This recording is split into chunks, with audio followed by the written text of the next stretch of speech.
The Clive Bundy situation lacks some of the magic that people want with their heroes. For example, and this is a very rude and almost crude comparison, but you might have heard of the Boston Massacre, right, from the 1770s, I believe it was 1774, where people were throwing snowballs at the officers, and the officers opened fire and killed some civilians.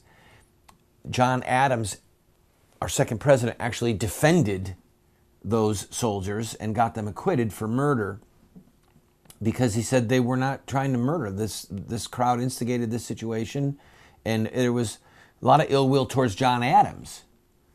He said that one of the greatest services he did for his country was to defend those soldiers. That little historical vignette notwithstanding, the point is this, that Cliven Bundy refuses to pay the fees that are associated with the use of public lands for grazing private cattle, okay? He's making his argument that his family has been there since the late 1800s and he should not have a new landlord that he didn't elect, and this is state land, it is not federal land. I mean, there's somewhat compelling arguments. The problem is this. It can be reduced too quickly to, here's a guy who just refuses to pay the grazing fees. He says that he owes them probably $300,000.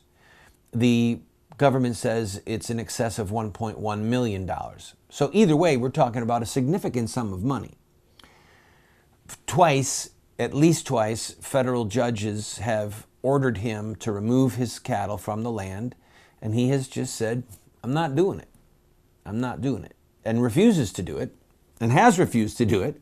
And now armed federal agents are moving in to take his cows. They still don't even know what they're going to do with the cattle. So here's the situation, people. If bloodshed occurs, if shots are fired, what you will see is a very quick division. Please, God, don't let it happen. Please, Lord Jesus, don't let blood be shed. Please help these people. Calm down. But what you'll see is a very quick division on how Mr. Bundy is portrayed. All right? He's a Mormon. Him and his wife have, I believe they said 14 children and 45 grandchildren. So there are going to be people in the media that immediately start to portray him as a nutcase, a whack job, who was just looking for trouble. He's standing there saying that he's the last big cattle rancher of Clark County and everyone's families are at stake. He's not very articulate in his speech. He's just a guy in his late 60s who's a cattle rancher. But he's going to have a tough time getting other cattle ranchers to rush to his support, especially when they're paying their grazing fees. So to bring it all the way back around to John Adams and those men, the Boston Massacre was a key element in the ramping up of the American Revolution. Okay? There are a lot of people in this country, in polls, who believe that we're in for some type of violent upheaval in this country, perhaps some type of revolution. It's not going to come in a neat package.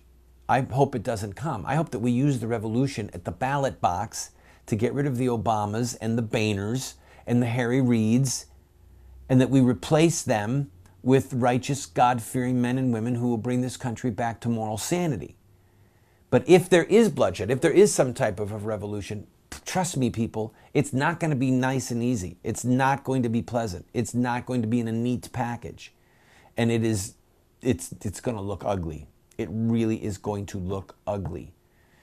This is part of the fruit that we're seeing because of the negligence of the Christian community in being involved in the political realm based on principle. We've gotten into this mess, this wretched mess, because of the neglect of our pastors, our priests, our evangelical superstars, our Catholic bishops, to lead the way and to fight for truth and justice and righteousness in the public square in a way that reflects the laws of God for life and liberty and justice. And now, we don't even know how this is going to end, but I have a bad feeling that it's going to end badly. I'll be right back, show you a little confrontation between Representative Louis Gohmert and Attorney General Eric Holder. This is the voice of resistance.